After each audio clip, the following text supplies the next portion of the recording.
5,500 শাড়ি দিচ্ছি এবং প্রায় 1,500-এর মতো সুতো, কারণ আমার এখানে জনজাতি প্রচুর আছে।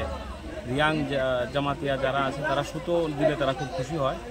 তো সুতো দেওয়া হচ্ছে তাদের, যেটা দিয়ে তারা দুটো করে পাঁচটা, দুটো করে রিংনাই তারা বানাতে পারবে। পাশাপাশি আমরা পাঁচটাও দিচ্ছি, প্রায় 1,000-এর মতো পাঁচটা।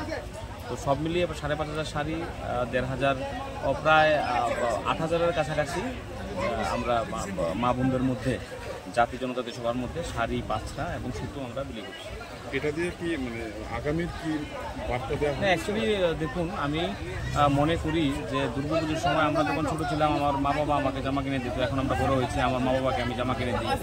যারা আমাকে ভোট দিয়েছে বা আমাকে সেবা করার সুযোগ দিয়েছে, বিধায়ক বানিয়েছে, তো আমি তাদেরকে আমার পরিবারের অংশ মনে করি। আমিও মনে করি মাতাবাড়ির প্রত্যেকটা মানুষ আমার পরিবারের মতো।